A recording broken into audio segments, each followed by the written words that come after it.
and welcome to episode 293 of the Awesome Comics Podcast, the place where the small press makes one hell of a big noise. I'm Vince Hunt, writer of Murder Road, and joining me as always, the creator of the webcomic Vanguard, Dan Butcher. Hello.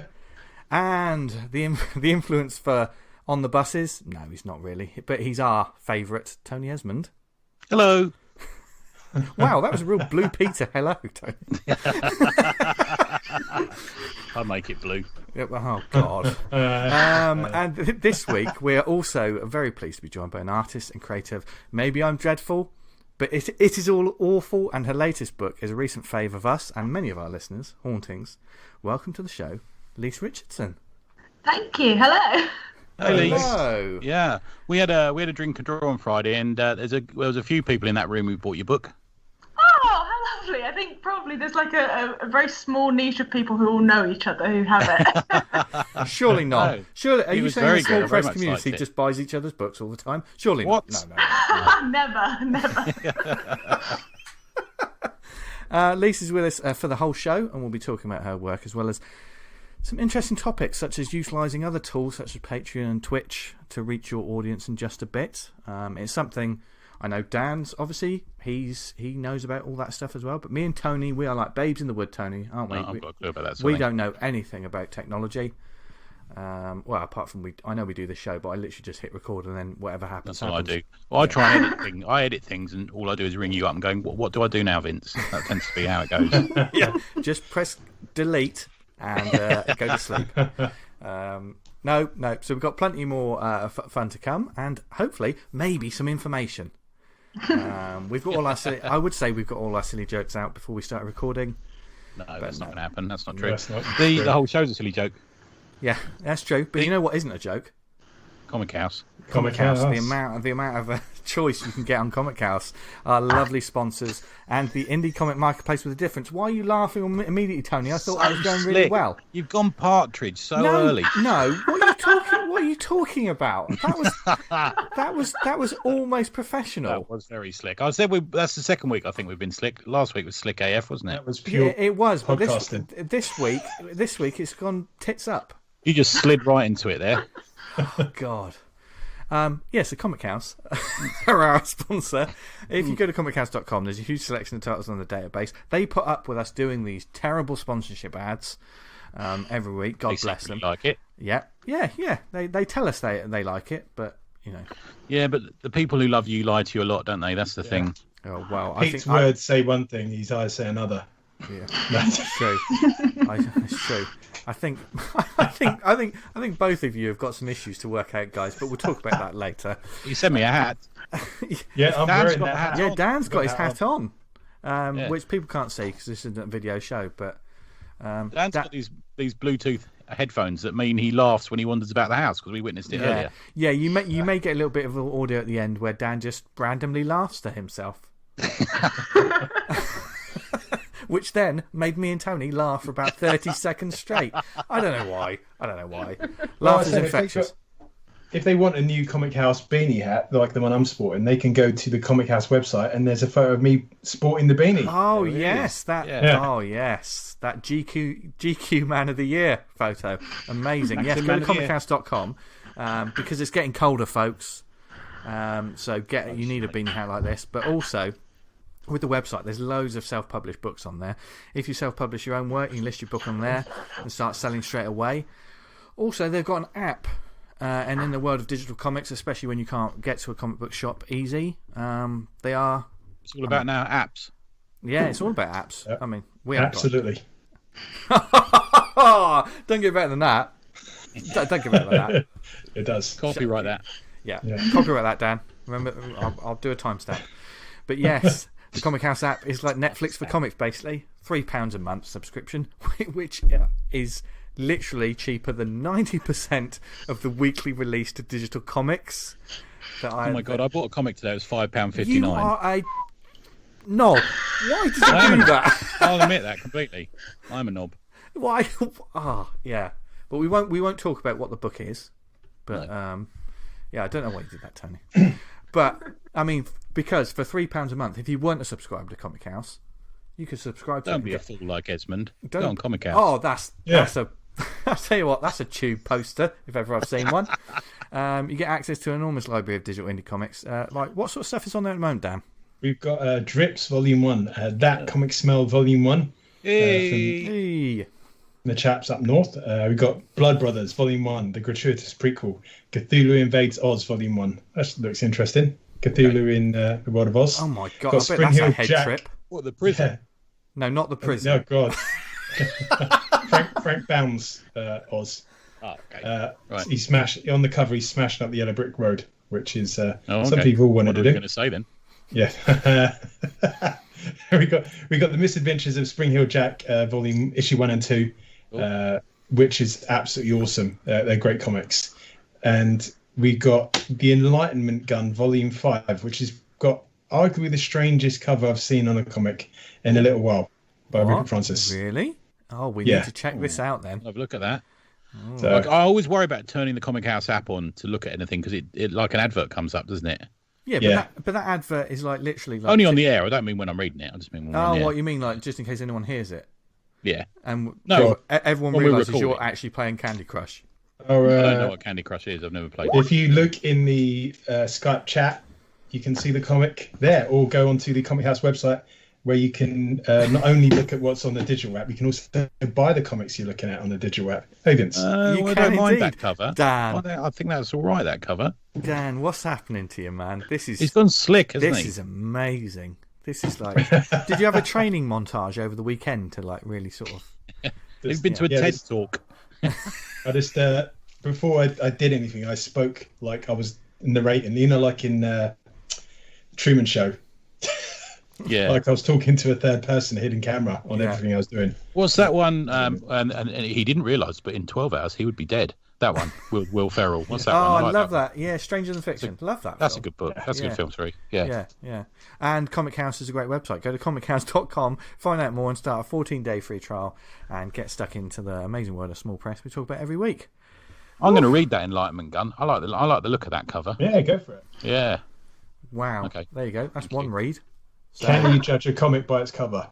Oh no, because we have this. It's talk. Kind of the point, isn't it? Yeah. What do you mean, kind of the point? Well, you got to buy it, and you got to pick it up and buy it. And these days, when you can't look at it on a shelf, you got to kind of buy it off a website, haven't you? True, but that's why important. That's the importance of like thumbnails of like the pages and things like that. Yeah. I mean, different world. Yeah, it's true. Like if you've got an online shop, and Lise, I know you've got an online shop. You have like thumbnails of interior pages as well as like covers as well, don't you? Just a couple. Well, actually, that is an interesting thing because I switched from having a paid shop to having a free shop just for many reasons, and I can't have all the interior thumbnails now. I've done a workaround on Hauntings, which does have. It's a single image you did on Hauntings, isn't it? Because I used it when I did the review, Lise. So it's you put them all in a single image, and I had to snip them out. Yeah. Okay. Interesting. I wonder why that was. Yeah. No, it's entirely a cost-cutting measure because my margins are so slim, and I cannot afford to run a paid online shop at the moment. So yeah, it's tough. It's hard to sort of show people what the comic is, but also have like that cover image. Yeah, I think that's a good workaround though. What you've got there, people may think that because they've only got one image, what can I do with it? Well, it's still one image. You could put lots of different bits of the book. Yeah, exactly. I think the thing with your book as well, we'll get to it, I'm sure, is the cover is visually different from the interiors, isn't it? The cover's more sort of iconic, and the interiors are more traditional almost. Yeah, that's the thing. And like Hauntings, you've seen it. It's kind of a weird format where you can't like open it and see a full, story or whatever. It's all single images. So it's very tough to represent what the whole thing is. Even if I had all the thumbnails, like I don't know how I'd be able to do that in a shop format. Yeah, I get you. Yeah. It's got to give a taster, isn't it? I know Comixology tends to put, is it the first 3 interior pages? Yeah, I think. Yeah. Which has sometimes put me off buying a book, and has sometimes absolutely sold me on a book. Yeah, I always look at them now. I never just buy the cover. Yeah, because that's good, isn't it? Because then you're getting a book you want to read as opposed to feeling like you've been duped. Yeah. Look at the amount. I mean, God bless Dynamite, but they used to have a lot of very good covers by people like Alex Ross, and you'd open them and you go, oh, okay. Yeah. So. And we've all had the convention experience where there's an amazing cover and you pick it up and then you look through and then you've got that awkward moment of how do I walk away? How do I put this book down and walk away in a nice way? Just throw it without down. Going, oh God. I can't control my face though sometimes. No, what do you mean sometimes? It's most of the time. Yeah. The worst is the silent putback when they just look through the whole thing and then silently put it back and wander off. That's the worst reaction I've found. Yeah, you're absolutely right. That's the most heartbreaking one, isn't it? Especially when they look at it for a decent amount of time and then just. We had a table next to you, Lise, didn't we? Yeah. Bam. So you're well aware of our nonsense. I know the vibe. That's the first time it's been called a vibe, Tony. That's cool. That's quite cool. I like that. Yeah. Normally it's like a scent or a potent energy. Yeah. Never dollop. Oh dear! But this is a good chance to start off with your work as well, Liz, because like I know when we asked you onto this show, and you did the very humble response of, but I don't, I'm not sure if I do the sort of like a normal sort of comic sort of work and stuff. To which I was like, give over. Your work's amazing and you do comics, so you're coming on the show. Simple as that. He bullies me like that, Lise. I was just glad that you even considered me.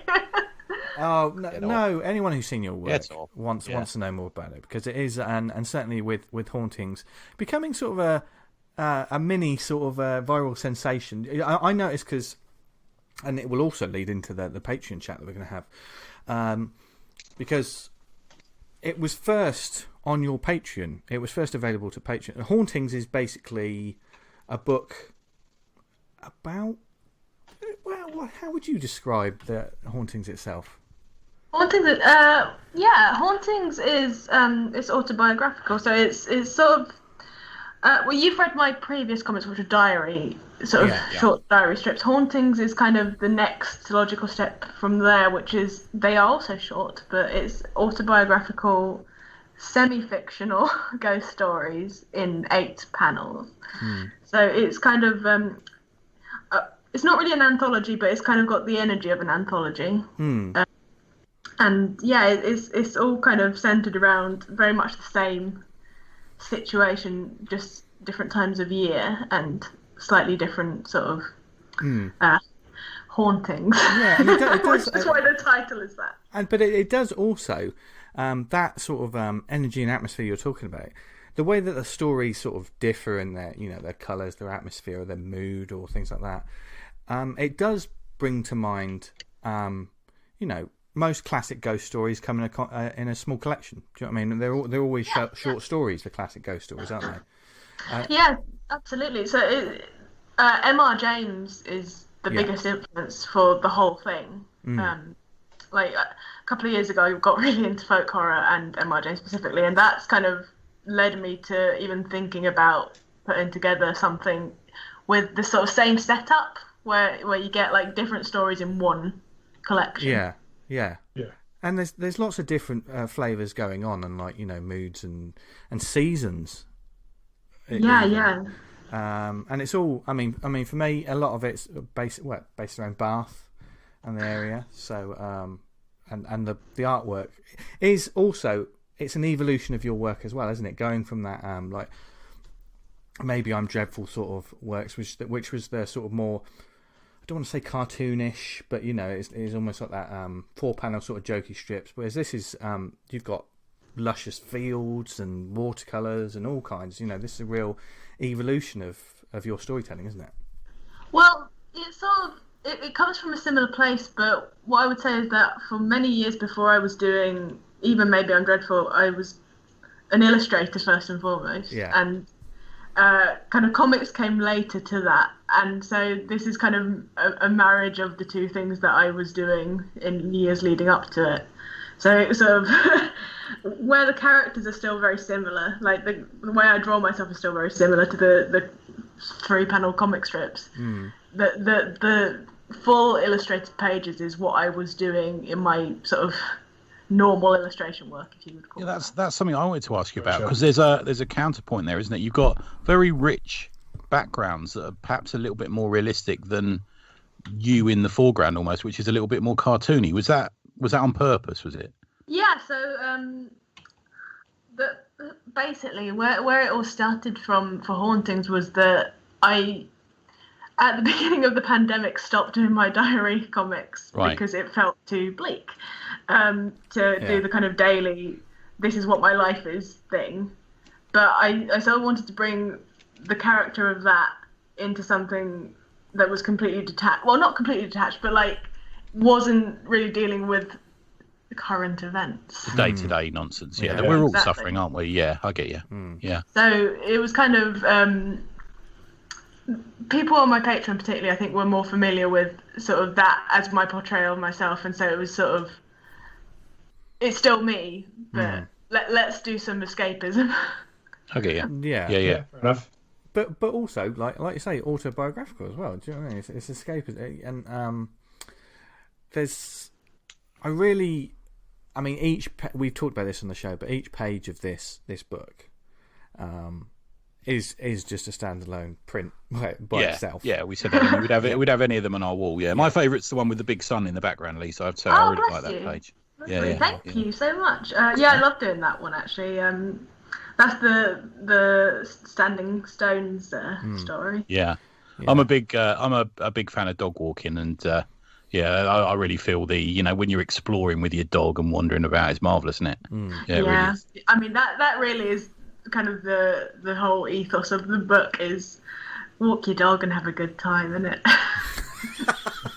That should have been the name of the book. Sounds good to me.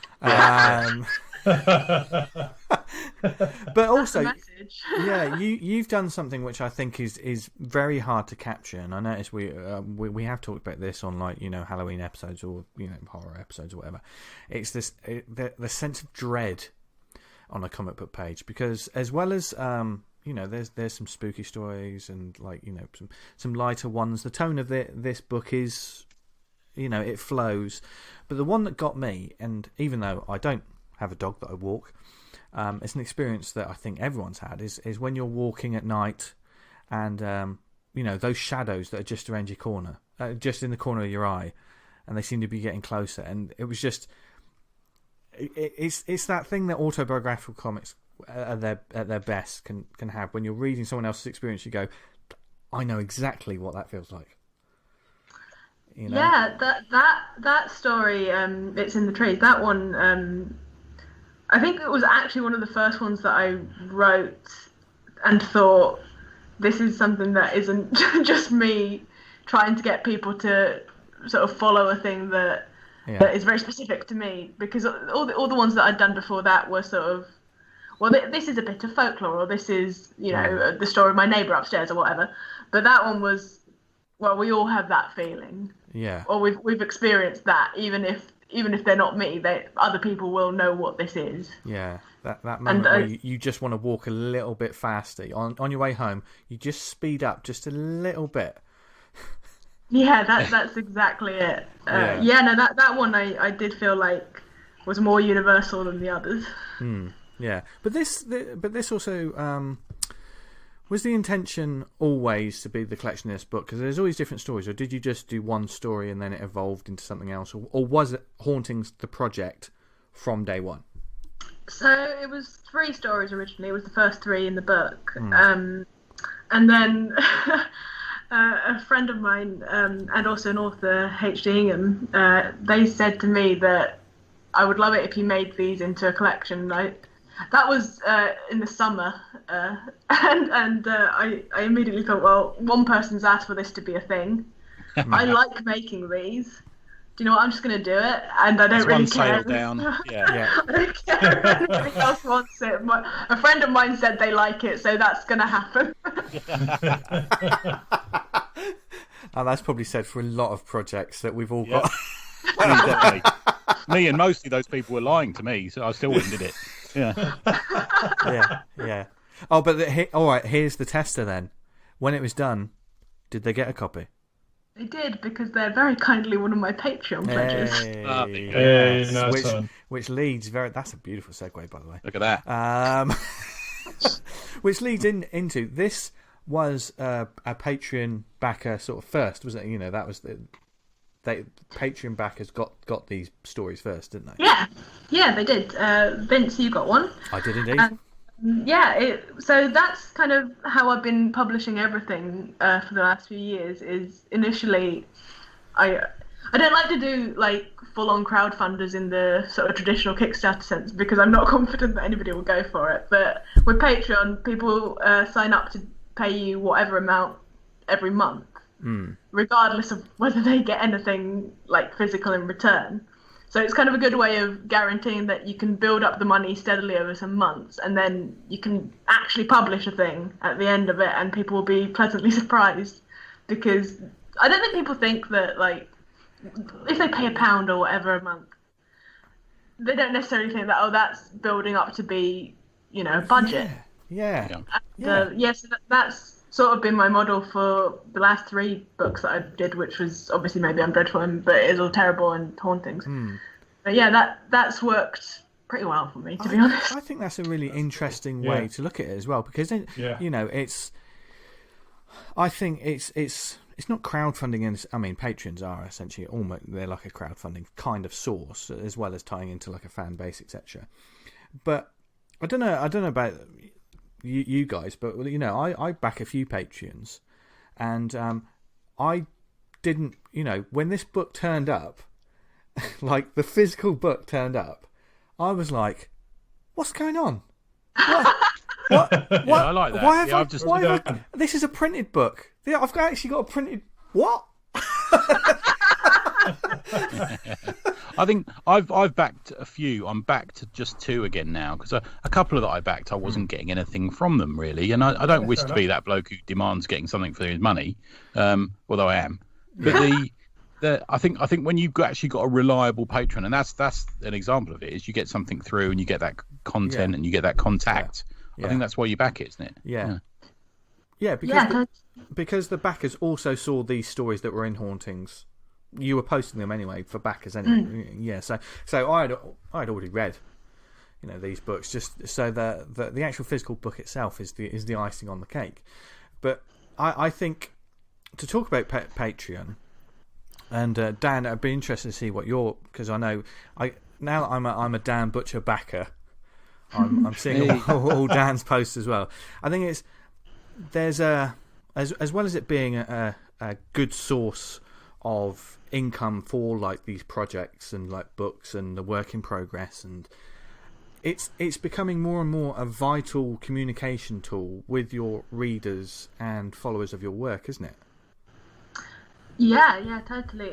So I for a long time really struggled to kind of balance how I get in touch with people like on social media and stuff, and I eventually wound down Facebook. I'm not on there anymore at all, and I don't do a huge amount even on Twitter or Instagram, but I think Instagram's my main platform. But like I don't do a huge amount of like promotional stuff, and that becomes troublesome when you're trying to self-publish things, because people need to know about them.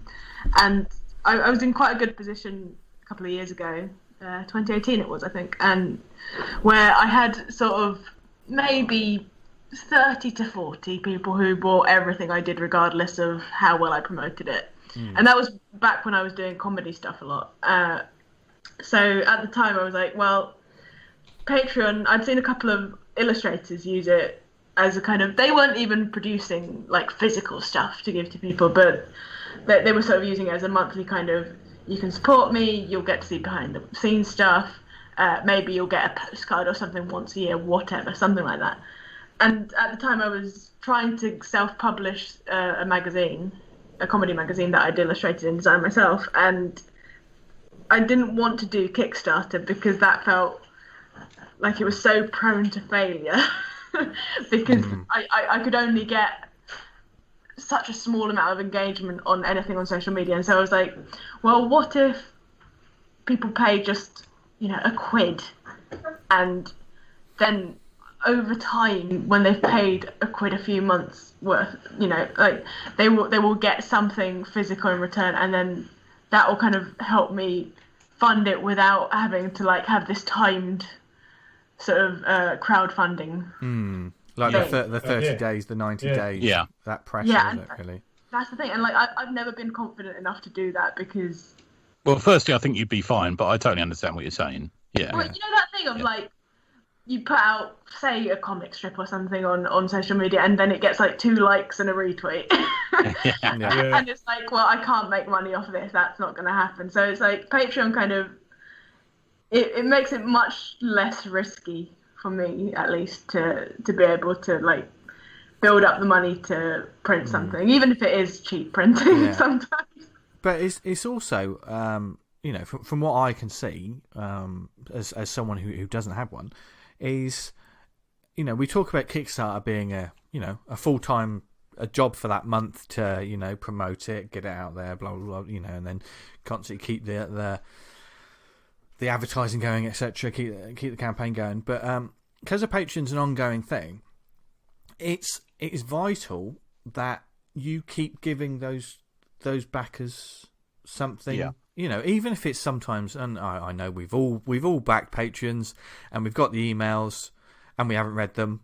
It's just the nature of the beast sometimes. When you're backing so much, you're sort of like, it's like a Kickstarter email. The amount of times I've just deleted them and completely forgotten I've got a bloody download in it that I should have got. I've done that loads. But with Patreon, it's an ongoing. It's almost like that Kickstarter model, but it's ongoing, isn't it? Because you constantly have to supply. I know, Dan, you show sketches constantly to your backers, don't you? Yeah, I try to make at least one post a day. I don't always that's good, man. That is good. Yeah. I've currently been trying to bounce back. Like, I've got a costume designer, and I've been doing like designs for that daily and trying to get feedback off of patrons to say what they think and acting on that feedback. So it's kind of like a little sounding board. Well, firstly, that's great, man. I think that's excellent. I think if everyone on Patreon was as enthusiastic and active as you are, then I think that everything would be fine. But on the other hand, the other side of things, do you find it interferes with the creativity side of things? Do you feel the Patreon thing weighs more heavily on your mind than it would perhaps going and making the comic or something? What do you think? Me or Dan? Well, either of you. Yeah. Well, I can go first if that's all right. Of course, yeah. I used to do almost daily posts when I started in 2018, and I kind of had a lot more projects going on at the time as well, and I didn't have a day job, so it was it became a full-time job for me at the time, and right, yeah, that sort of worked for the first, let's say, half a year, and then after that I realised that I was putting in a huge amount of time to create loads and loads of content every week, and the engagement is very low. Or at least for me it was. Like I found that I'd never really get, so it's much like all the other social medias, but you very rarely get any kind of response to, like, here is a comic, here is some work in progress, here is a video of me making a thing, but what you will get is like people will continue to pledge to you monthly, and so they clearly get something out of it even if they're not saying it.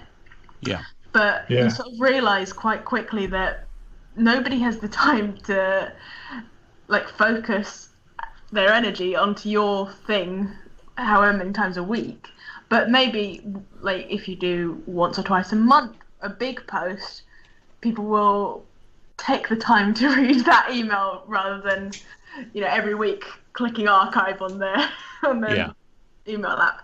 So I've moved to now a once monthly post, and that seems to be what at least the people who pledge to me enjoy, because people have like come to me and said, I noticed I've got all these emails from you and I've still not caught up with them, and I promise I will, and I'm really looking forward to reading it, but I just can't get onto my emails. And it's like, that's good. I'm glad that you support it, even though you don't have time to go through all this stuff. But that also tells me that I can put all my energy into doing one thing a month really well, rather than stressing out about doing 5 things a week. I think that's where it settled, you know. I think because I remember when it first started or first became big Patreon, we had a lot of. I remember there was this particular writer who will remain nameless who went on Patreon and said, "I'll write you, you know, a piece of writer's advice as like a motto once a week." And I'm like, "Really? It sounds like money for old rope, that one." Yeah. You know?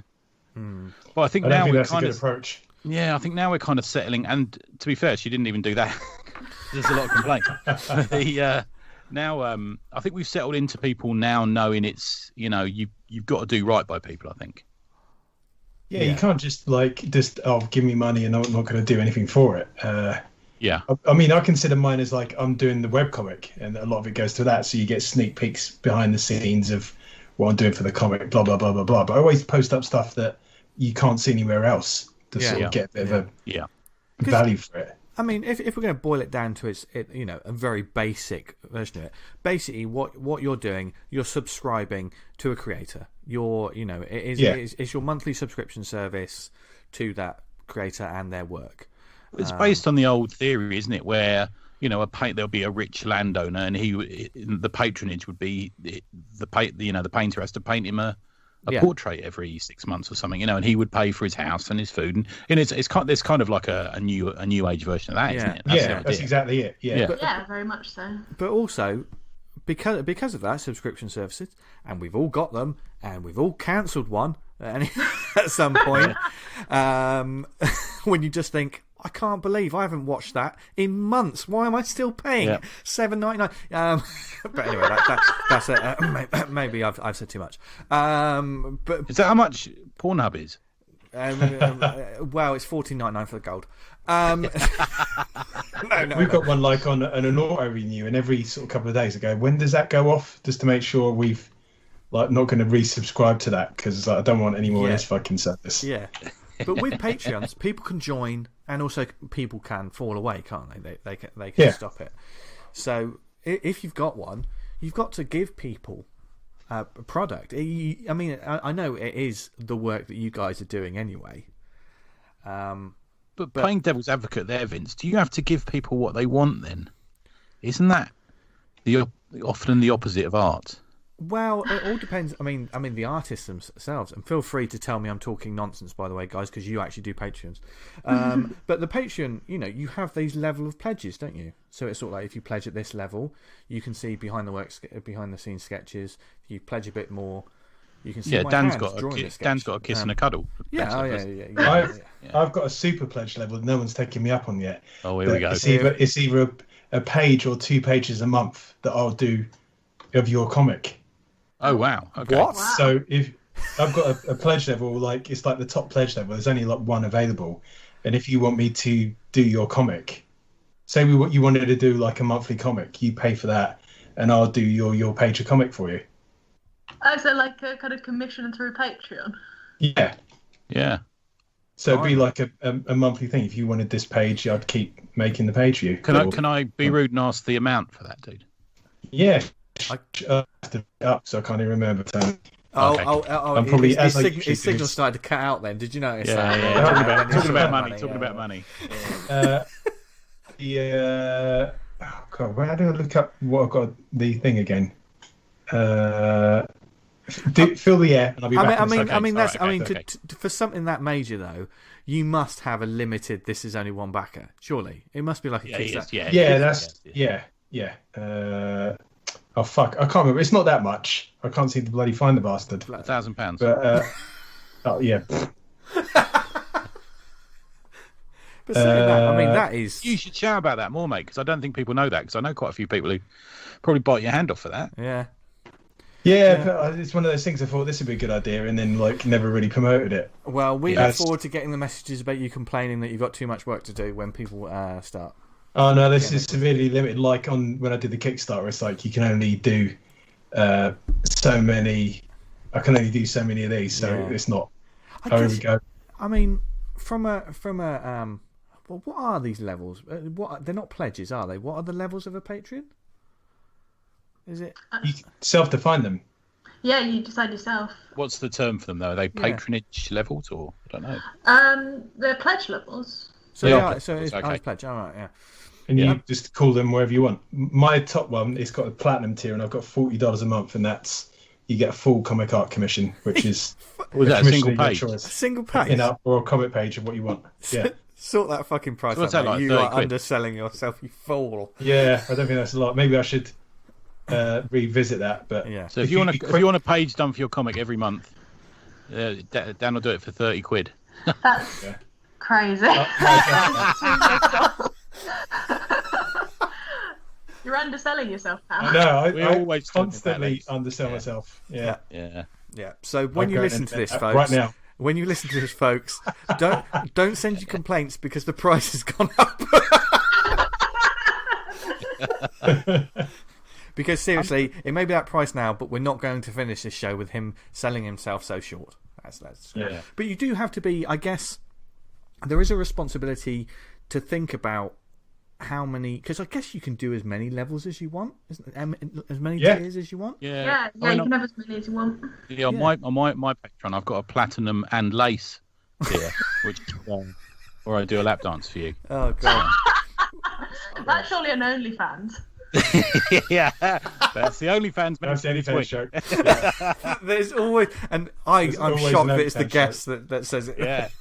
I know your vibe, guys. I've listened to this podcast. You sat next to us shouting at each other for about 4 hours while I said this one. Oh dear.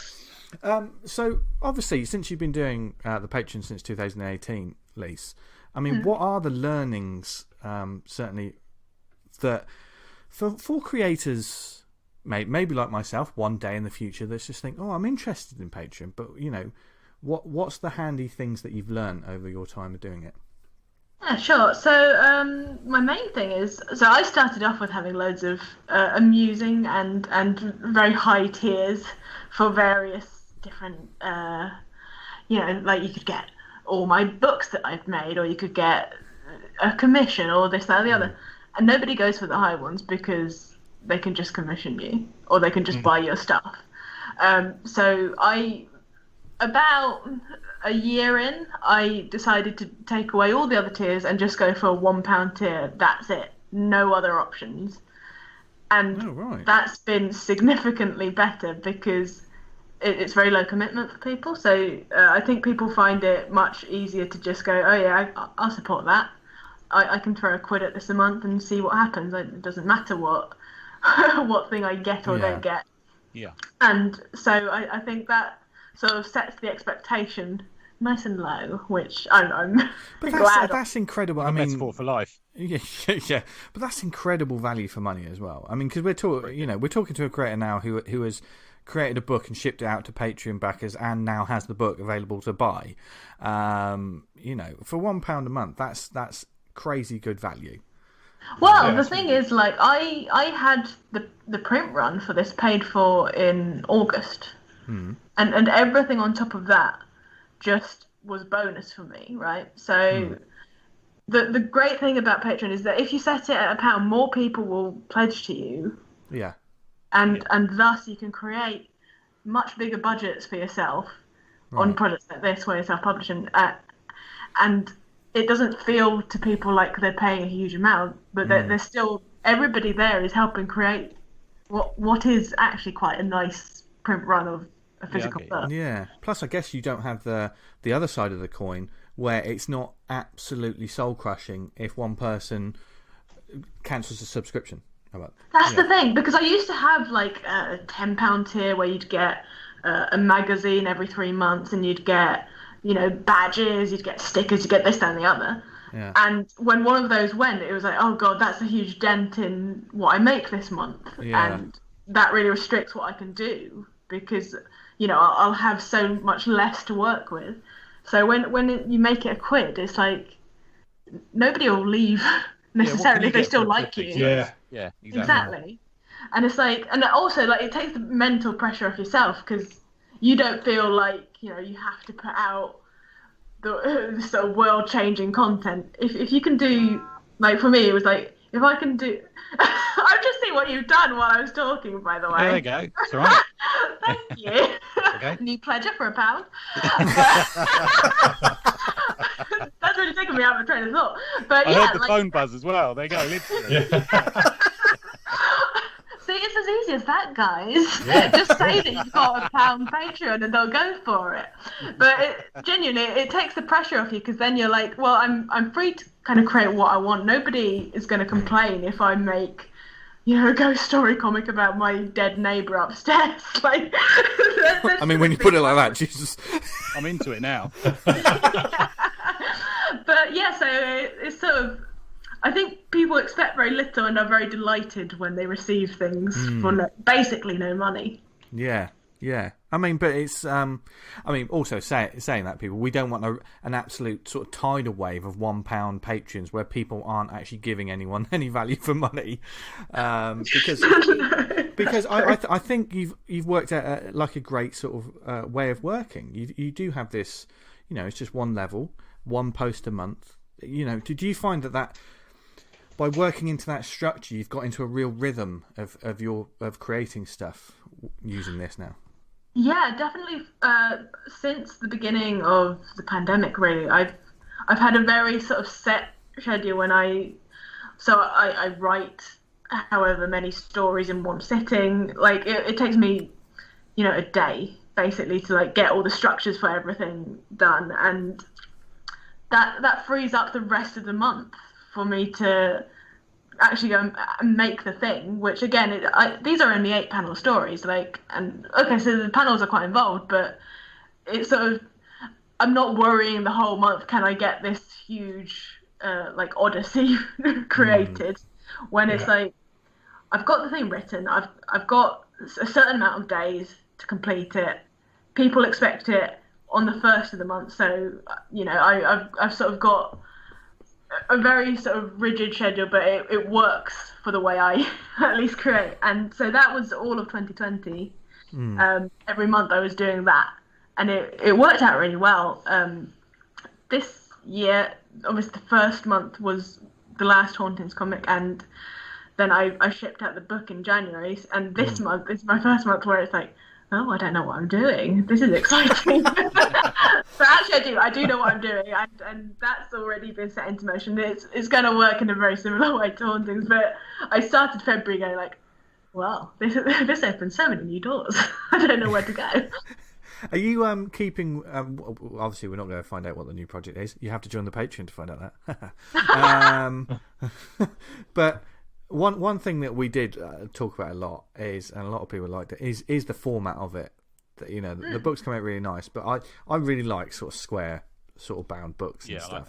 Like are you going to stick with that similar format for some future, and sizings and stuff? Because it's a really lovely sized book as well. The whole thing's come out really nice. It is, and it's chunky. It's lovely to hold, isn't it? It's much thicker than I thought it was going to be. Yeah, it's a nice coffee table thing almost, isn't it? Yeah. Isn't it just? Yeah, no, I like very tactile books. I don't know if... Well, Vince definitely has my other comic books, but they have a nice tactile cover as well. Yeah.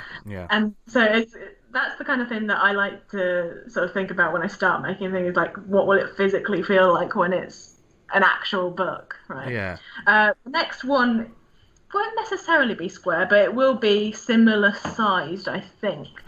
I can tell you what it is, actually, because part of it's happening on Twitch. I'm doing... this month, I'm starting to do a weekly food illustration as a kind of streamed. I paint a thing, people chat, it's nice, and then off stream and solely for Patreon, I'm going to. I've already done the first one, but I make a recipe card of the thing, and then I do a comic relating to the recipe, which is going to then become its own little book. I don't know how long it'll be. I don't know how many recipes it'll be. So it'll be like a comic / recipe cookery book. Yeah, kind of. It's sort of... I don't know if you're familiar with Condiment Raccoon. It's on Instagram. But wow. No. Is this a furry thing? Tell us now. No, God. Well, that's where the money is. I mean, I should go for that. Yeah. I mean, that's what I've been told. Like, that is big dollar commissions. We need to get hold of that, Vince. We need a furry episode. Get on it. Yeah. Reach out to your friends. Cash in, guys. Cash in. Oh, God. No, Condiment Raccoon is Lucy Knisley. Knisley? I don't know how her name is pronounced, but she's an American comic artist who did Kid Gloves and some others as well. But it's kind of herself and her child as raccoons, and it sort of talks about recipes that she has made, and kind of like amusing sort of anecdotes relating to those. But that's sort of the energy of it. Condiment Raccoon on Instagram, worth checking out. Oh wow, cool. There's another show note.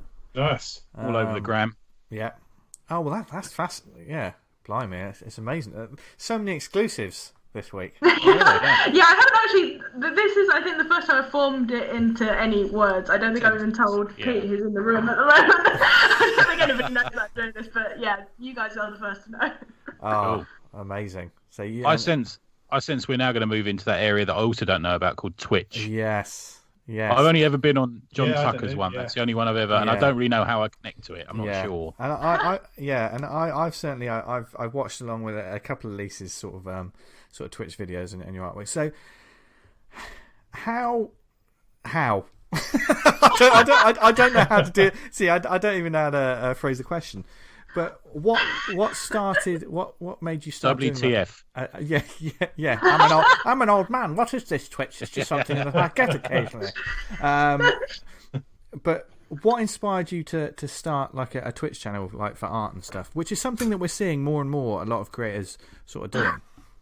Yeah, so I think I started around the same time as John did, largely because we're friends, and it was like, oh, John's doing this, I want to do this too. I also have, so I don't know if you know my background particularly, but I was quite involved with like live comedy stuff. Yeah. Oh, and cool. I have kind of a lot of friends who do alternative comedy, and you organised like comedy gigs and did like posters and all kinds. Yeah, so that was kind of my, I don't want to say day job because I wasn't making a living off it, but I used to run gigs, and I used to make posters for comedians going up to Edinburgh and stuff, which now obviously isn't possible because nobody's doing gigs, but I used to do that a lot, and I had lots of friends in comedy, and a friend of mine, Sean Morley, he started properly like committing time to Twitch, kind of, I don't want to say shows, it's more like he used to do sort of a weekly long form game playing stream, but it sort of had a narrative outside of the game, so like things would happen. Is this video games? Because I know Twitch certainly has a massive video game. The majority of them, so he was doing that, but he was also doing this other thing, which was kind of what spurred me on, called Meme Machine, where he would take suggestions from everybody who was in the chat with him and kind of create absurdist memes on Photoshop during an evening. Okay. And that again developed its own narrative, and it sort of had a big season finale, and it was like this great big sort of world building thing, but on the platform of a Twitch stream where he's creating memes. And so he was doing that I think it was from March or February last year, and we watched it for a couple of months, and we're sort of thinking it would be nice to be able to do something on Twitch, like a live thing where people can sort of join in and talk to us while we're doing stuff. And then John started his Twitch streams, and me and Pete were sort of looking at each other and going like, well, we've got a phone, we can stick it on a stick and plug it into the computer, and I've got a laptop that can probably run the streaming program. Maybe we can do this, maybe this will work. And it is held together with like twigs and glue, right? Like our setup is not. But we sort of, it was in July, I think, that we started, and it was sort of very tentative. Like we didn't know what we were doing, and we just watched a bunch of streams, and we're like, maybe we can just paint. Maybe I can just paint something, and Pete can make the stream turn on and off, and like maybe that'll be enough. And we sort of did it for a few months, and it just kind of this very ramshackle, no sort of direction to it, just let's paint something, see if people like it. And they sort of do. Like, people just enjoy hanging out with you, which is basically what Twitch is. it's a way to spend time with people while they're doing a thing, regardless of whether that's painting or playing a game or. Okay, yeah. I mean, you do kind of. It's doing several things at once though. That like, I mean, because I know you two, like, you'll be painting and someone will be watching the chat. You know, it's that kind of... Because I don't know about anyone else that...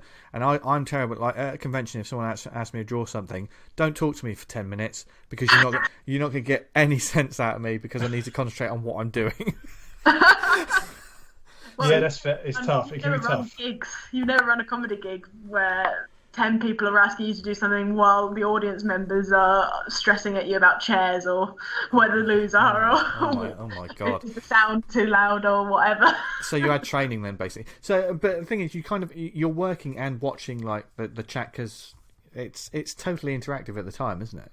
Yeah, so it's very interactive, and I find it actually very chilled out because I do everything in watercolor, and I don't know if you guys use watercolor particularly much, but a lot of it's waiting for stuff to dry.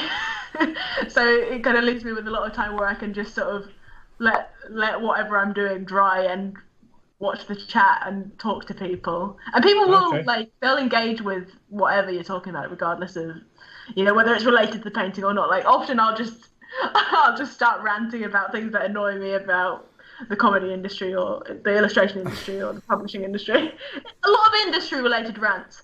Yeah. And like, just kind of, it's a bit like having a natter with your mates at the pub, you know, like that's kind of the energy of it. Yeah.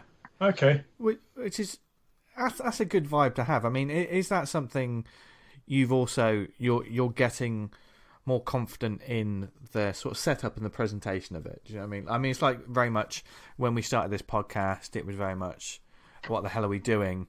But now we know, as long as we've got this, and this, we're fine. It's almost second nature once you've got the things in place to make your life easier when you're doing these Twitch streams and stuff.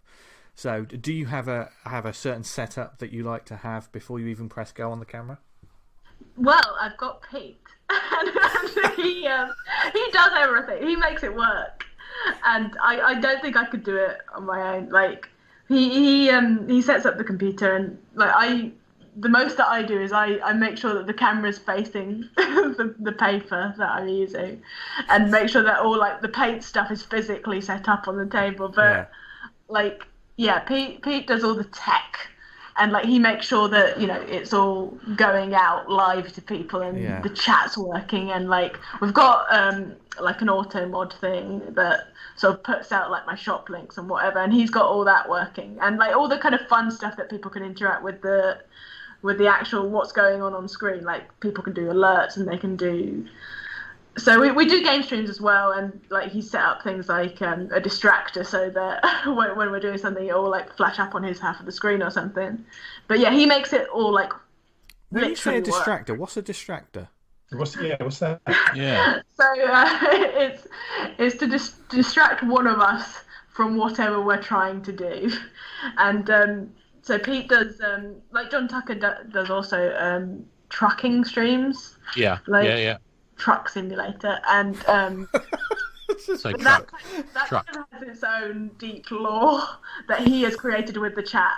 And so he's got like this employee called Umberto, and so his distractor is it flashes up with a Skype call from Umberto with the Nokia ringtone playing on it. So it's sort of like little things like that people can activate through the chat and kind of make happen while we're trying to just get the stream to work. Nice. So is this something you can go back and watch later, or have you got to watch it while it's active? No, you can watch it back. So it's all. I think you can watch back like 2 weeks worth or something on Twitch. Okay. But yeah, it's sort of you can watch it not live as well. Right. Yeah, I mean that's good. Some people take their Twitch streams and put them on like. They have a YouTube channel. YouTube as well. Yeah, I've seen that. Yeah. Is that something that you've thought about doing at some point, or? So I used to do weekly videos on YouTube just for Patreon. Yeah. But honestly, like I found that wasn't really what I wanted to do. Like I just don't find the time or the energy to put into making like proper, like good video content. Like I can chuck up, the literal recording of the Twitch thing. Yeah. But that can be like multiple hours, right? And nobody's going to sit through that on YouTube. I don't know. You see some of the stuff people sit through. I think you might be right.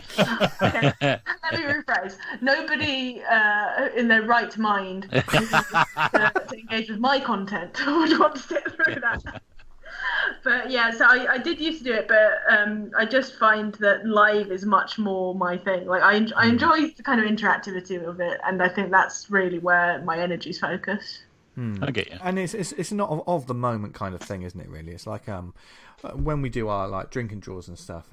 People turn up, they have that experience, and then you just go away. We're never going to take those. I mean, that's more. No, yeah. Christ, I hope nobody ever puts that live. Yeah. That's that. Yeah. That's not something that's going to, because it's just available to whoever joins in on the night. It's not something that's. And I think that's what makes it special as well. I think really the best thing about Twitch is that you can build a really nice community just through like hanging out with. Well, it tends to be for our stream and kind of the streams of our friends. So Sean Morley, who I mentioned, John Tucker as well, Jane Edwards. Like there's a handful of people who will turn up in these various streams, and you kind of build like a really lovely sort of community that all kind of cross references all the other stuff, and it like I don't think you can do that on YouTube. I don't think that's something that would be possible without the interactivity of it.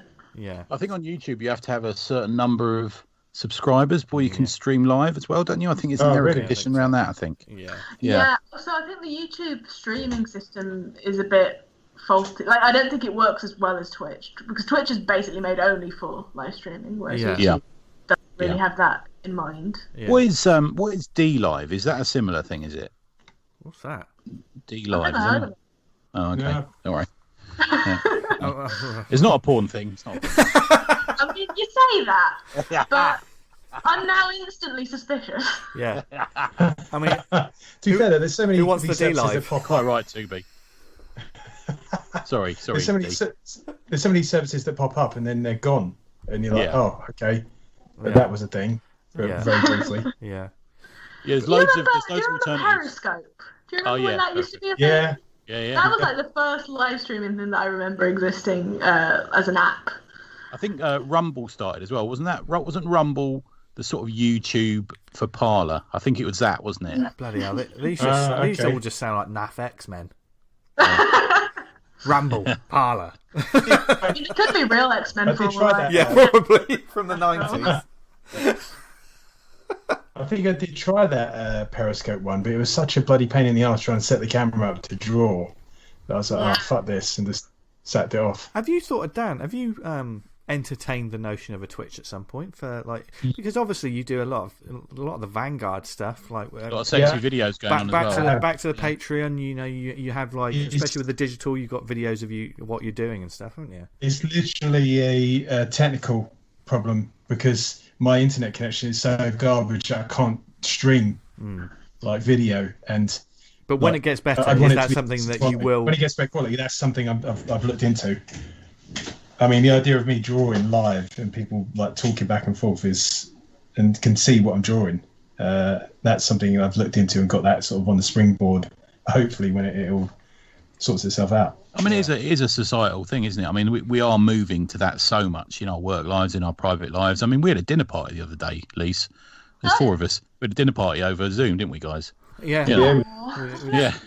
Because I think, especially now with pandemic and the like, I mean, aliens, if you listen to this when the human race has all been obliterated by their own nuclear missiles, these are things that happened. But during the pandemic, that social, even if it's digital, that social interaction is never more important. And I think things like Twitch streams and stuff, like you say, they're communities that people helping people, people, like when we just a simple thing like a drink and draw, we have people that turn up to that who don't say a word, and it's only when they say, "Oh, I'm off now, thanks guys," because I think people just want. Some people just enjoy listening as well, don't they? They just want to turn up and be around like-minded people and just have some. Well, the podcast. Look at the amount of podcasts that have sprung up. I want to talk, but look at the amount of podcasts that have sprung up during lockdown. There's been loads, isn't there? Yeah. Yeah. How do John Tucker's just put a new one out, hasn't he? And John Tucker's Pete Davis had one last week. Absolutely incredible. It's so good. Yeah. I can't get over how good it is. Yeah, it's great. Yeah. Yeah. Highly recommend it. It's This Foul Earth, isn't it? That's it. Which is I'll have to listen to that. We said my podcast consumption has dropped during the pandemic because lack of commuting, innit? Yeah, I commute and walk around and listen to podcasts, so it's really kind of knocked on the head for me. I ended up sitting at my desk all day, and I thought I've got to get out. So I do like that. I've told myself as a New Year's resolution I'll do that 10,000 steps a day. So I'm doing that. Yeah. So I'm listening to podcasts while I'm doing that, to be fair. So that's why I've started re-ingesting a lot of the old ones, Yeah, I did the same thing. I save up my podcasts for the dog walks. And, yeah, I really get through them, to be fair. Yeah. What sort of podcast do you listen to, Lise? I listen to so many, but I listen to a podcast called You're Wrong About. That's probably my main one. It's really great. It's about misremembered things in recent history. Okay. There's a lot of that going on. That sounds pretty great. Actually, I must say also I listen to Mandatory Redistribution Party, which I can't pronounce. It's very difficult to say if you're Finnish like me. That's a podcast by my friend Sean Morley and Jack Emmons as well, and they do very, very good, very interesting stuff on there. What's that about, that one? That one is about left-wing politics and kind of socialist ideas. Okay. There you go. There's lots of interesting stuff to put in the show notes this week.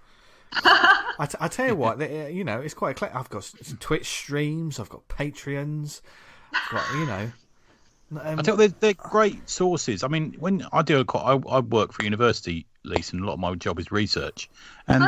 And if I'm driving a car a long distance or something like that, I'll put a podcast on that is about that subject. Yeah, I do very similar stuff actually. I listen to audiobooks a lot. Yeah. As well as podcasts. Yeah, me too. And if I'm researching something particularly for comics, like I get through books so much slower than I do through audiobooks.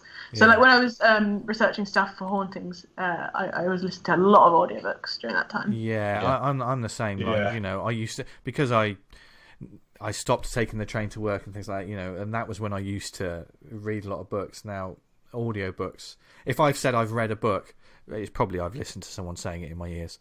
Same. Which makes you quite critical of the narrators of an audiobook. Very important. There's certain ones I don't like. There's that sort of generic American voice that winds me up. I can't have him. There was one I was quite interested in the audiobook. What's that? The School for Peculiar Children. It was made into a film, a Tim Burton film. Mrs. Peregrine's or something like that. Miss Peregrine's, and I thought, I'm intrigued by how this book came about. Let's listen to it. I downloaded the book on Audible. That was my impression there. And I got 2 chapters in and I had to stop it because it was the worst narrator and it was an American doing the worst Welsh accent I've ever heard in my life. Mate. I did the same with some Michael Moorcock books on A Long Journey. I thought, the Michael Moorcock's on there. I got a few credits on Audible. I download them and it was just some American trying to talk about Elric and I'm like, I'm not having this. I had my worst one was I listened to Ghostland by Ed Parnell, and it was written by somebody who sounds like such a kind of pound shop Alan Partridge. Hang on, and I could not get over it. Don't take that personally, Vince. You're not pound shop. Stop calling me Partridge. You're the Waitrose Partridge. That's how I describe you. Yeah, I'm the M&S Partridge, baby. This isn't just any Partridge. Oh, that'd be the name of this episode if we did titles like that. But no, seriously, Lise, we love your work, and I think this has been. I don't know about. Dan's an old hat. He knows all about the technical stuff. Me and Tony are the cavemen, aren't we? Just Christ, much better than me, mate. Yeah, we've only just discovered fire, me and Tony. So I don't know about you, Tony, but I've learned quite a lot about. I have, and I've subscribed to 2 patrons while I've been sitting here. Yeah. There you go. Yeah. I do kind of think the more that I didn't really get into Patreon, like backing people for a long time, And shame I was rather shame on cynical. me. Shame on me. I thought I had backed Dan Butcher's Patreon probably about 2 years earlier than I actually started, and it was. And I got a message from Dan going, "Thanks, V." I was like, I became really, yeah. He's just sent me that message. I get very cynical about it, and I did back a Patreon when it first started, and I got literally nothing back, and I thought, why am I giving this person £5, £10, whatever it was a month? And it really pissed me off. Yeah. I think you've got to consider what you're going to do. Like, you can't just say, I had a Patreon and then think, I better fucking come up with something. It's very hard to think of what content you're going to come up with on the spot if you've got nothing to deliver. Yeah. Like that writer chap you mentioned. If you're a writer, you've got to kind of consider, how can I make it worth me backing me? Or fuck knows if you're a writer. I don't know how you do that. It's a very visible medium, I think, Patreon. I think for people will moan about it. People will moan about it. You've got to be careful, I think. I'm on the old EOC Patreon, and you get an extra episode every month. You get access to a Slack group. You get to vote on the book of the month. It's very interactive, and those boys put their work in for what they get, for what you get back. I think it's well worth it.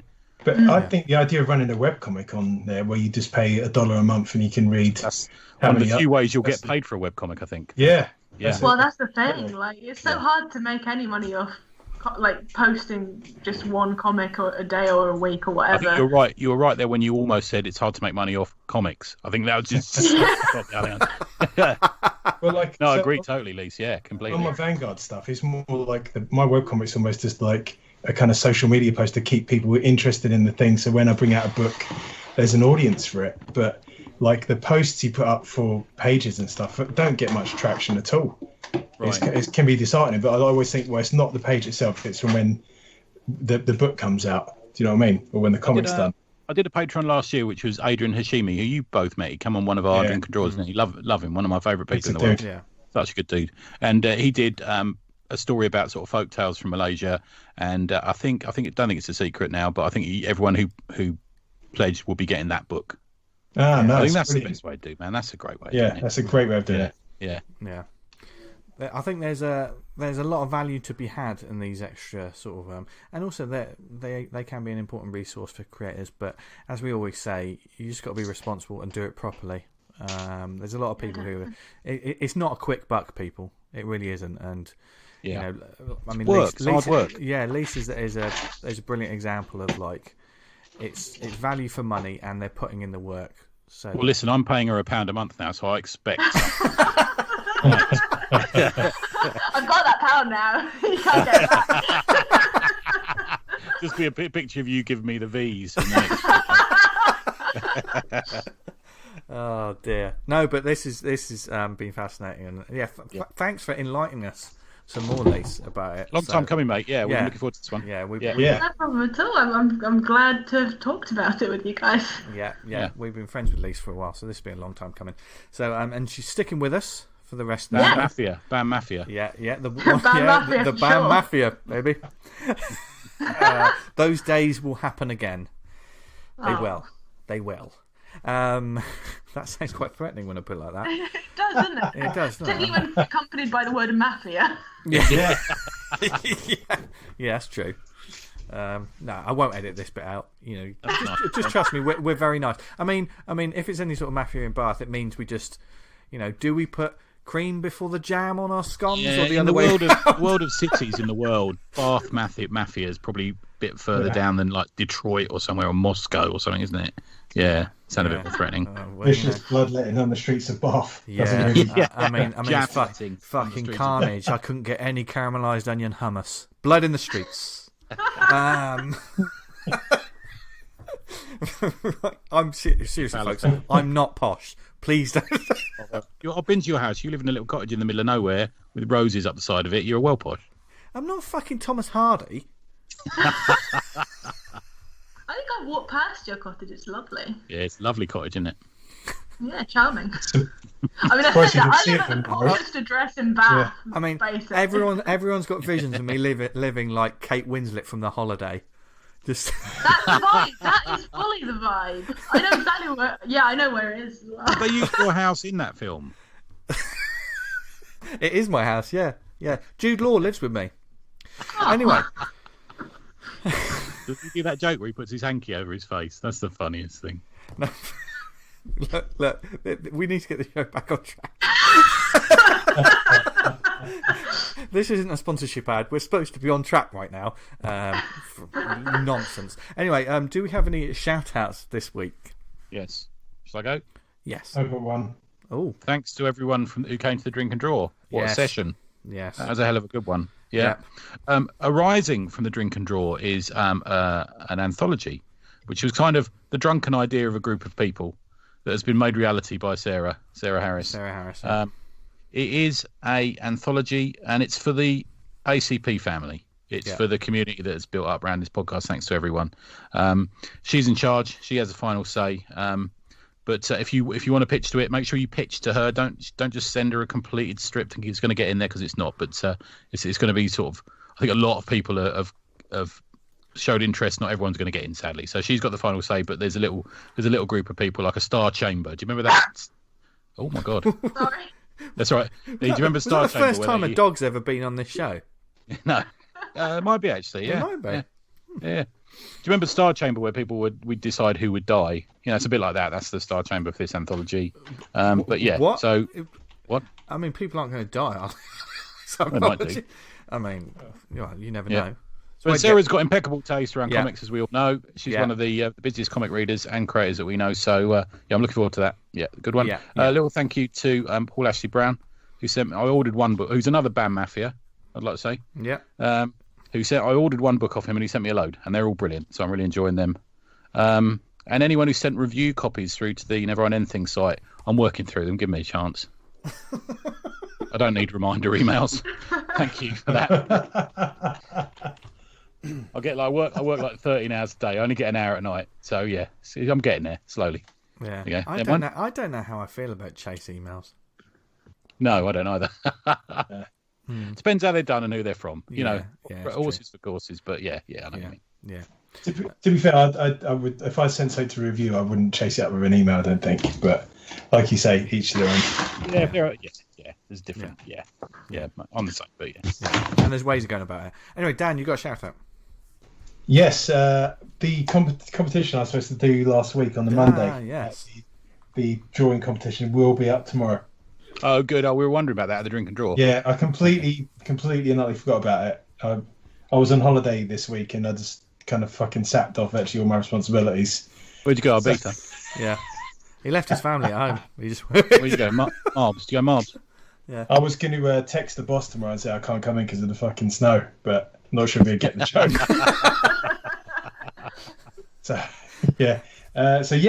Keep an eye out for that when I post up. When you hear this on Monday, the 8th of Feb. Saucy. It's the 8th of February already. Where's it going already? Christmas. Yeah, blimey. And Shrove Tuesday really creeps up on you. That's a new one. I haven't heard that one. That's class. That's class. Oh, and speaking of shout-outs, an extra shout-out to Tom Curry's amazing joke that isn't... That is a visual joke. And Cliff Cumber... He's still trolling him. Just back off, man, because you don't. That's comedy gold. I told it to my son, he loved it, and then he told it to my wife, and she said it took him about 5 minutes to get through it. So I can imagine how it wouldn't be so amusing after that length of time. Yeah. Perhaps one day you lovely people will discover it, and it's a very clean joke. It's a brilliant joke. So so big shout out to that. And from all that goodness to some lovely comics that you people, or comics, art, whatever, that you people can check out over the next however many days or whenever you listen to this. And as always, the guest goes first. Lise, what would you like to recommend to our lovely listeners? Well, as you said, comics, art, whatever, I'm going to do a sort of dual recommendation, because I do have on me currently, I have John Tucker's Murder Volume 1. Because we did mention it earlier, my main recommendation is actually John Tucker's new podcast, This Foul Earth, because he's so good at writing. And so murder is obviously it's the thing that he mainly does, which is comics. Well, it's sort of story in book form. It's kind of illustrated story, isn't it? Kind of. Yeah, illustrated story is more the thing, because it's not like your standard speech bubble and panel style comic. It's a picture a page, a bit like kind of same sort of layout as Hauntings, I guess. But I just really love John's writing so much, and Murder's probably my favourite thing he's done recently. The book, not like literal murder, John. We're not saying you're a murderer. He's very good at that as well. He's very good at murder. He's just a class lad, isn't he? He knows what he's doing, regardless of what it is. But Murder's great, and this fella, I was listening to it on the dog walk the other day, and it's incredibly well produced, and it's so funny. But in kind of the John Tucker sort of very dry, very sort of, it's unnerving, but it's witty, you know. He just knows what he's doing. Speaking of Cliff did the voiceover for the advert, didn't he? I haven't listened to the rest of it, but I think he did. He did, and I think he does the sort of intro. Yeah, the title card, as it were. It really does remind me of like some true crime podcasts or something like Criminal, which is a great podcast. That's great, yeah. But it has that, you know, when you've got the soft music in the background and it's just someone talking. And it's done so well that you kind of forget it's John. Yeah, exactly. He's very believable as an 80-year-old man. There's so many really great lines in it as well. I'm trying to remember my favourite one. It was something like 2 gold teeth in a hand or something. Oh, yeah, 2 gold teeth and 1 gold hand. That's the one. And I was walking the dog just down the road here in Bath, and I almost laughed in someone's face because it was so funny. Yeah. But yeah, it's a great podcast. Plus, they're only like 15 minutes. So yeah. When's Cliff going to bring his back as well? I'm waiting for him to come back. He's done about my one, but I want a whole 15 minutes of Cliff as well. I really enjoyed them. They were kind of like marked the beginning of the lockdown. They really did, didn't they? That's right. Yeah. That Cliff, you got to come back. Dan, you're breaking up. That's how much you love it. Yeah, especially since Cliff has now got a cult.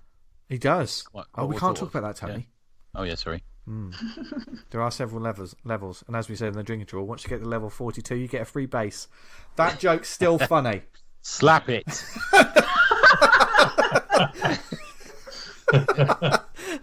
Oh dear. Anyway, I saw them on my 18th birthday, level 42. Nice. That blows my mind. Yeah, he did the thing where he comes in on over the rope, over the crowd, and plays. You say that like everyone knows it. I didn't know they did things like that. Yeah, he swung over the crowd playing a bass. Yeah, and they were to the Thunderbirds music. What? Yeah, honestly, you can find it online. Yeah, right. That's another show note. 1986, I'm going to say that was something like that. Where did you go and see him? T? Wembley. Bloody hell. Yeah. And all you kids out there, if you don't know who Level 42 are, you're learning so much this week. Yeah. They're cracking back. Yeah. They used to record in the studios at the back of Brixton there. I used to see them all the time. Wow. Blimey. I learn so much about you every week, Tony. And yet I'm still here. The dirty depths of Esmond's life. Yeah. I mean, dirty depths. Level 42 at Wembley Stadium isn't really one of your darker moments. I remember my mate, one of my best mates. He was a black guy and he had like a flat top and he was like, you know, super smart dressed and all this sort of thing. And I remember, is it Mark King? Is that his name? It's not Mark King. Anyway, the geezer comes flying over on this rope and my mate shouts, "Slap it!" And he never lived it down for the rest of his life. If I saw him now, I'd say, "Slap it," and he'd go, "Oh, fuck off." Just one misstep and then you just never live it down. Yeah, your life's ruined. Oh, God. I'm going to be constantly saying that for weeks now. Joe's going to be like, what the hell are you talking about? Thanks for that.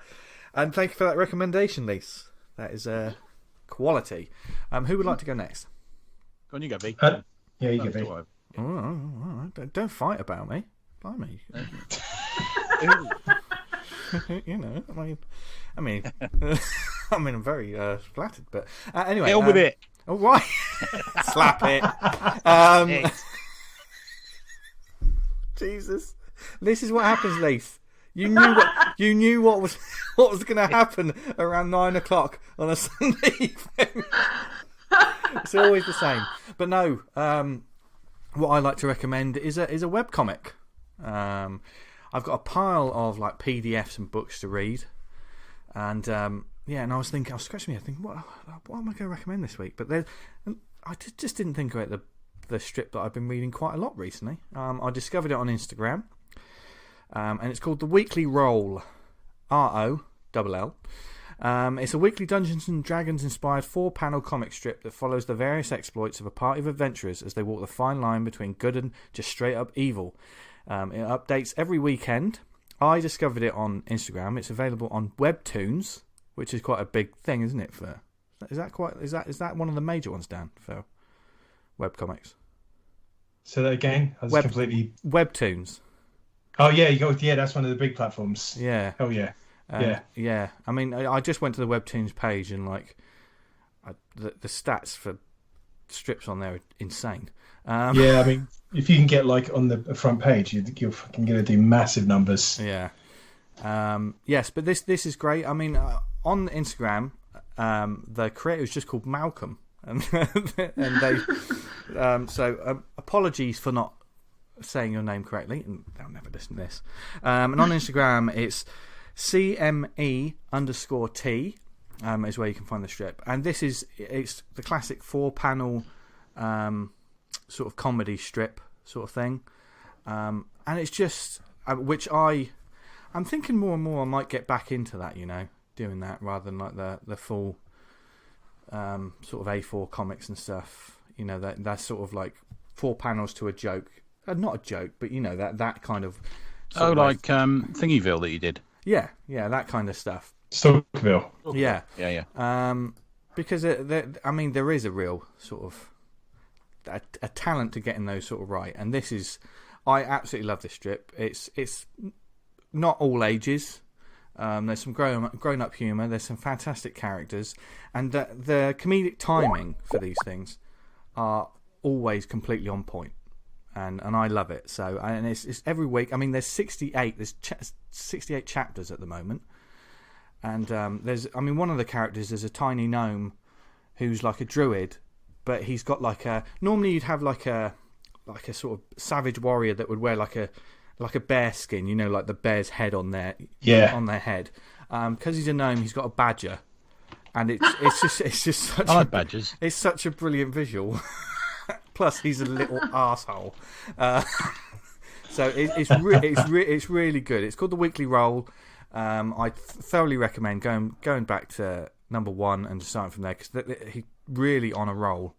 And I would love to have this as a little book itself. So I hope it keeps going. The comedy is always on point. Sometimes when there's a swear word, it makes me laugh because I'm totally immature. And a well-timed swear word could be just great for comedy sometimes, but it doesn't overdo it. Shite. There you go. Tony's a perfect example of it. So go check it out, whether it be on Webtoons or on Instagram, as I said, and you won't look back. You've got loads to read. I like recommending things that I've only just discovered and then gone back and free as well, isn't it? Yeah, completely free, and you can just go back and just read it from. I used to do a fantasy web strip. Yeah, yours was Yeah, it was like Alag the Barbarian. Yeah. Class. Where will we see that come back one day, Tony? Alag. I don't know. Could be Alag versus Atomic. Oh. I think if anyone read it now, I might be in trouble with the internet. I think sometimes. Right. Okay. Yeah. I mean, you've got enough trouble as it is. Speaking of trouble, who wants to go next? Shall I go next? Go for it. So I've just stuck the cover for the book I'm talking about in the chat there. I think Lise and Dan have seen it. I think you saw it earlier, V, didn't you? That's awesome, yeah. I love that cover. I absolutely love it. I really like it. And I think, so it's the book tour by Andy Watson, for those that can't see it. It came out in November. It's 270 pages, black and white, and it's produced by Top Shelf, care of IDW now. The For those that might know Andy, he did Slow News Day at Slave Labour in 2002. He's also worked on Buffy the Vampire Slayer. Was it season 8 comic? I think they did, didn't they? And he did some Namor, and he did some Alien versus Predator and stuff like this. But I think this is him writing and drawing, which is good. I always feel a bit bad about not having caught up with it sooner, because so it's a year ago now, isn't it? Or just over a year, when I went to Angoulême, I prepped a sort of convention briefing for Sam, where because he was official selection, this book, for the French publisher, because it came out earlier in France. And I remember seeing this cover and thinking, that is amazing. I remember kept saying to Sam, we should pick that up, and we didn't. So, I bumped into Chris Staros in the deal. So there's ever like a dealer's tent sort of thing, and it's where all the big book deals are done. And I bumped into Chris Staros, who's the top shelf guy. And I'm only back in retrospect, I think that must have been what he was in the tent doing, was buying the book tour off the French publisher called Ça et Là. There you go. It's the name of the French publisher. Oh, look at you. So yeah, I know. So it's a class piece of work. So the story is Mr. G.H. Fretwell has a few books under his belt and is now upon the publication of his new one. Says goodbye to his he's got a family, just ignore him. He's a bit of one of life's victims, Fretwell. I've got to tell you, and you'll find out why in a minute. But he says goodbye to his family, and they go, "I'll see you then," and he heads off. And it's hard to make out where this is set, but I'm saying France in the 50s or something like that. There's certainly no mobile phones and nothing like that. Everyone's sort of vaguely smartly dressed, but it could be anywhere, I suppose.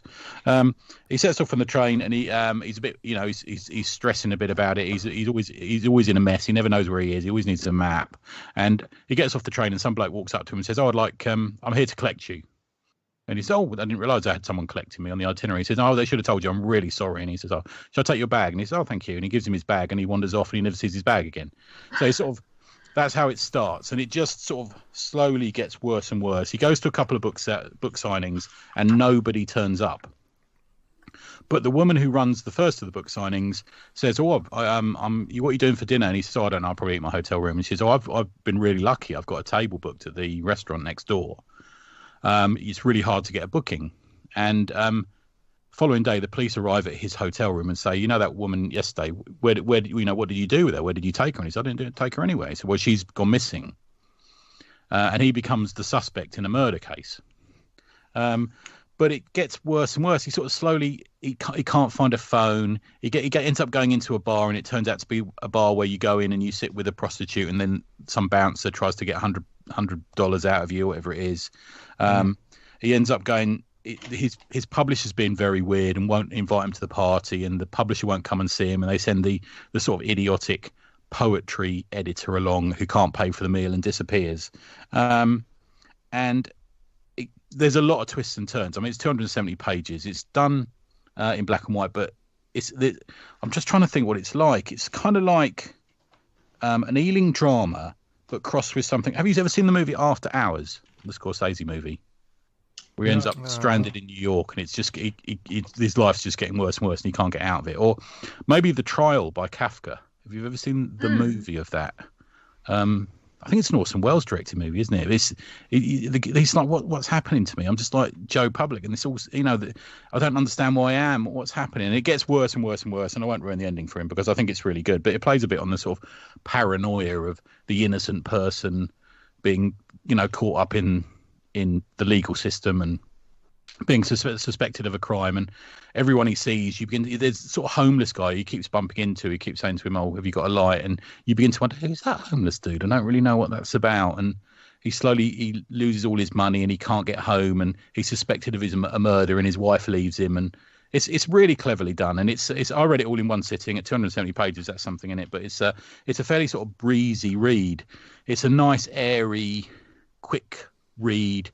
Fretwell is he's just a numpty, really. He really is. He's just he's a total idiot. He's like one of life's everyman idiotic victims, and you just follow him through this story. The art in it is a little bit like you would see in a one-panel cartoon in maybe Private Eye or something like that. It's got that, they're just dots for eyes. The characters is a lot of hair and a moustache and a couple of dots or something like that. But against that, and it plays into a bit of what you did, Lisa. So it's slightly more cartoony people, but in the background you get these sort of rain-soaked French streets and cobbled streets and shop fronts, and under the bridges by the river, and it is really beautifully done. And I think the cover is probably a good example of how it is there, where him sitting there surrounded by books, and that's kind of a scene that happens in it, but perhaps not as grand as you see there. It really does feel quite French. But if you look into Andy, I think he's from Wakefield, and he lives in Worcester now. So I don't think he's French, not as far as I know. But he was at Angoulême, and he is very well thought of in France, which is where all the great taste for comics does exist. And it really does it by. So you really do follow it. It's like a real page turner. It really keeps you going. You keep thinking, can it get any worse for this person? It keeps going like that all the way through. I bought mine off Amazon. It's not expensive, I don't think. I'm trying to figure out how much it is on here. It is $24.99 in dollars. So you're going to pay what, 18, 19 quid, I suppose, for it. But it's a chunky old book. I mean, it could easily. There's a feel of the anime in the size and page number in it, like a little volume of stuff. I've got a feeling the French version was bigger, which I can see works, but it's not from my old eyes. Sometimes the lettering gets a bit small, but it's fine in this one. So it's the book tour by Andy Watson, and I put a picture of it up on Twitter about an hour ago, and he replied straight away. So he said, "I hope you enjoy it." So hopefully you just listen to that. Nice one. Oh, yeah, nice. Yeah, Lovely. Yeah, and who else is from Wakefield? Someone I texted you about yesterday. Who? Jay McDonald. Oh, yeah. of course. Yeah. On your. What was she up to this week, Tony? She went to New Zealand and was looking around the village where they filmed, the Hobbit bits of Lord of the Rings. Okay. But she clearly knows nothing about Hobbits and didn't really understand what was going on. And then she said she kept trying to get a drink. She can't have travelled there now. No, I think it's pre-filmed. Yeah. And she just kept trying to get a drink and said they were going to go to the Hobbit pub. And then she said, "My mouth's drier than a Hobbit's flip-flop."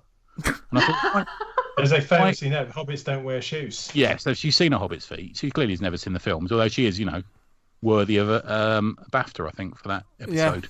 Yeah, that's true. Yeah. She continues to prove that there's no environment in which she's not out of her depth. And I did tweet her again with the thing about how me and Adam would like to do a comic about her being on ocean liners and doing kung fu. Why is that not a thing? I know. What's wrong with her?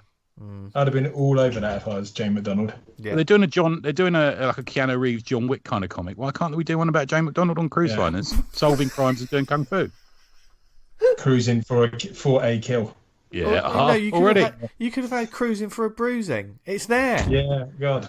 Cruising for a kill does sound like a great Steven Seagal movie. Yeah. And we all know they all are. Well, we won't get into that because right now Dan's going to recommend something. Go on, Dan. I cherry picked this title off of Comixology. Just thought, you know what, I'm going to try looking in the new indie comics. And I saw this one, and the summary caught my eye, so I thought I'll give it a go. And it's called The Depth. And the summary is, a video of a kid beating up a homeless man goes viral, kicking off a chain of events that could disrupt the power balance of nations and set the world ablaze. Written by Samuel Smith, pencils by Amaltia Montero, inks and colours by Anastasia Trototska, and lettered by Nuvola. I was kind of getting on with this. It frustrated me a little at the end where the writer said this started life as a screenplay. I'd never find that's a good way to talk about your comic by saying, couldn't get it to work as a screenplay, so I'm going to try and make it into a comic. Yeah. I think that there's some structural issues with it because of that. Like, there's obviously there's a story in here, but just the way they've put it together in the first issue of the comic, you've only got like the 21, 22 pages. They've sort of struggled on it because it kind of flits around the place. And the story is essentially, it seems to be like about immortals, and there's these kind of parasites that enter your kind of body and basically maintain your body so it doesn't break down, and you're an immortal. And this homeless guy that these people beat up is one of them, and you start getting flits of his backstory of where he's been in his life and what's happened to him. At one point it suggests he kind of was in the cult of Prince Arthur and see, there's all of this, Dan, but from that summary that you gave me, that sounds nothing like what you're describing. No, it's not. It's not. It's kind of. It is odd because Fortunately, I like both of those things, but it just doesn't. Yeah, the summary doesn't do the story justice, really. Yeah, I think sometimes online comic synopsis are they're either spoiler heavy or they're just off the mark sometimes, aren't they? Yeah. Just want enough to get them in, but like not too much to like do like a Hollywood movie trailer and show them fucking everything. But there's some really the art is quite heavily photo referenced, and some scenes it doesn't work so, and other scenes it's fucking great. It's really horrific. There's a scene where they cut open like the homeless guy, and this kind of parasite inside him just violently attacks all the surgeons around him, and it's really well done. It's horrible. But other scenes when it's just like shot on character actors, and it just doesn't quite get there. But it feels like there's a diamond in the rough. Yeah, I tore through it without a doubt. So it's a good price as well. I can see it's only 79p. No, that's good. Yeah, that's what you want, isn't it? Yeah.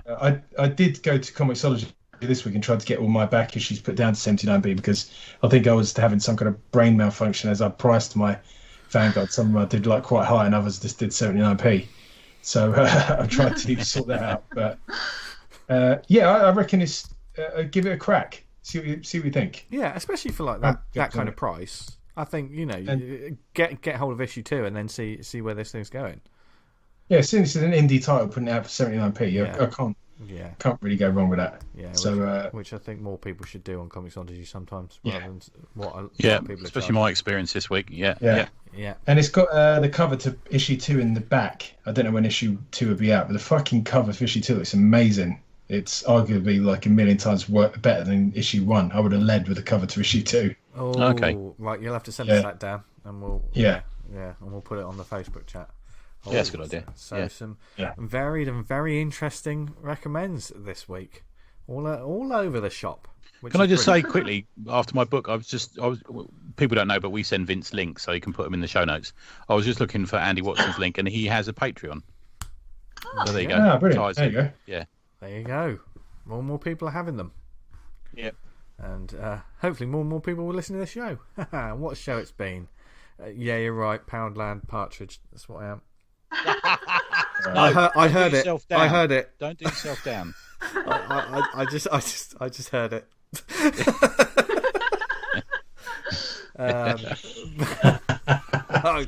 More Asda. Don't say Poundland. More Asda. Whatever, because it's value for money. Because no one. Yeah, very true. Yeah, because this is free audio. And thank you very much for listening this week, folks. We hope you enjoyed everything we talked about and learned some stuff.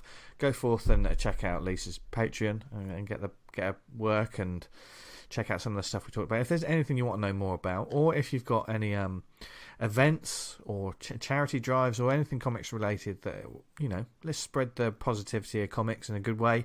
Let us know about them, and we'll put a shout out in the show notes, etc. On the road to 300 now, boys. Not long. Yeah, I know. We've got the date on the calendar, haven't we? Yeah. Yes. Speaking of dates, more of that soon. Speaking of dates, next week's show is going to be a romantic one, but we'll talk about that in a minute. Is it just 3 of us again? Yeah, it is. Yeah. But anyway, you can, if you want to get in touch with us, you can email us awesomecomicspod@gmail.com. Follow us on Twitter @theawesomepod, where we will be announcing stuff, retweeting, get in touch. Please get in touch with us on Twitter and stuff, and show us the indie books that you're purchasing or checking out at the moment, and let us know, and then we'll retweet and share the love. If you do the Book of Faces, go to facebook.com/awesomecomicspodcast, and we talk about it every week because there's a fantastic community on there. It's really the only reason I go to Facebook, and that's the Facebook group Awesome Comics Talk, where there's a wonderful community of people that just are there. There's no hard selling, it's just people talking about comics, making comics, reading comics, just everything comics. And it's, can I just quickly say something? If you've got a Kickstarter to promote, obviously we now, anyone who listens to this now knows you don't put it in the group. But can I also ask you don't send me a friend request just because you've got a Kickstarter out? I'm getting a bit sick of it, I'll be honest with you. Yeah. I don't want to know. Yeah. There you go. But the fact of the matter is, Tony, they clearly don't know you, so they won't have listened to this. Exactly. I mean, you're talking into the void, my friend. That's what I... Oh my god. Oh my word. Robot. Sorry. That was Dan's sex robot, Lise. Yeah. Is Rusty come back to life again, Dan? Me, dude. What's that? Has Rusty come back to life again? What was that? Yes. Sex robot you had, yeah. Yeah. That was the iPad kicking off as it does when I'm on a podcast. I hate that. Like when I'm just trying to shut it down, it goes, "Hey, what can I do for you? You can fuck off and shut down for fuck's sake." I'm going to coalesce some ideas. Yeah. Coalesce this. Slap it. Anyway, thank you for listening to this sandwich of nonsense that had some genuine quality in the middle of it, thanks to our guest. Whether it was on the website, awesomecomics.podbean.com. If you listen to us on Apple Podcasts, subscribe and leave a review. It helps get the word out about the show, and more people find out about the books and everything that we talk about every week. We're also on various networks. I'm scared of this one. We're on various networks such as Spotify, Amazon Music, Stitcher, Podnose, Podknife. What other networks are we on, Tony? Podrapers. You can't, dude. What?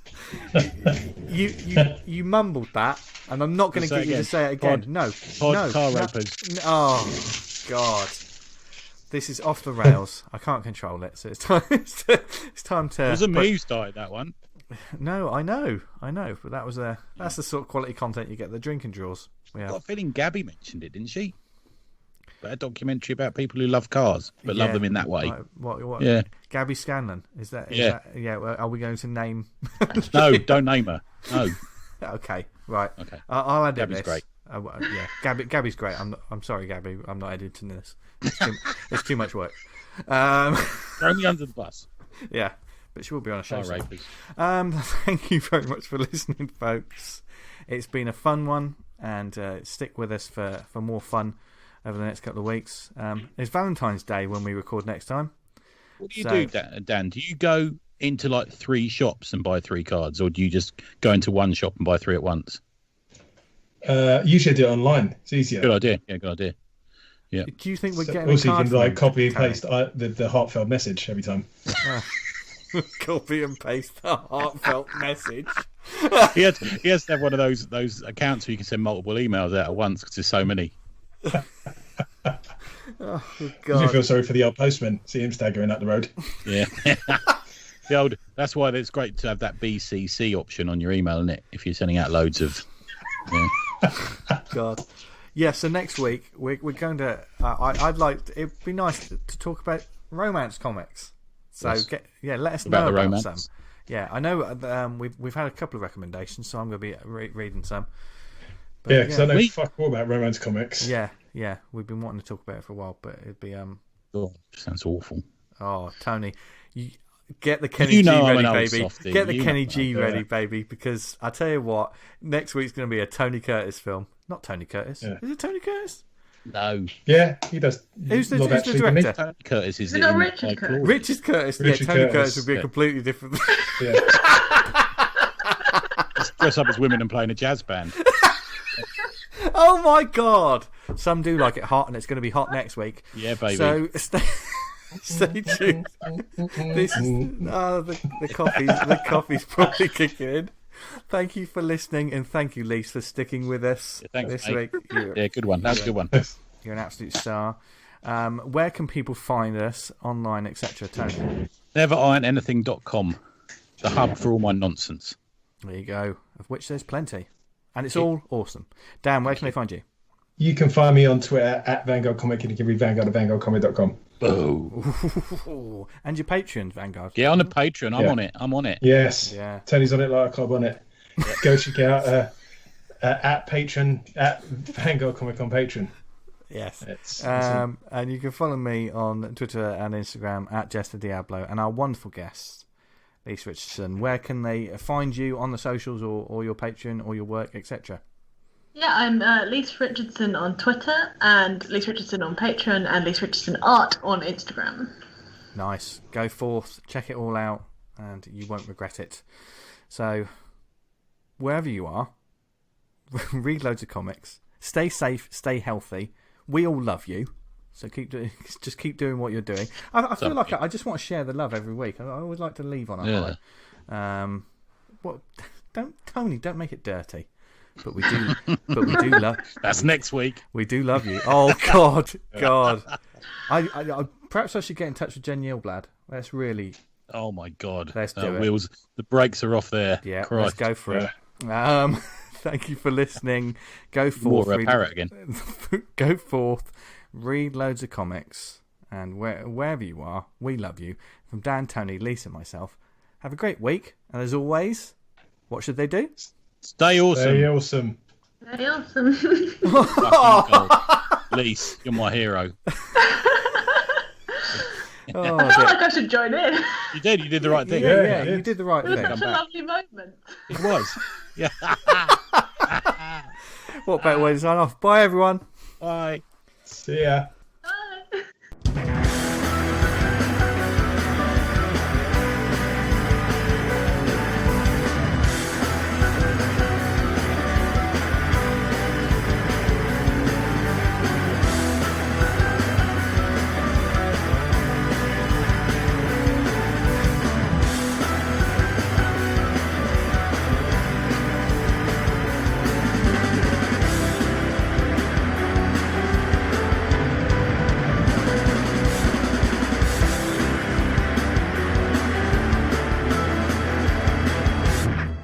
But they've been saying that about that. What's that?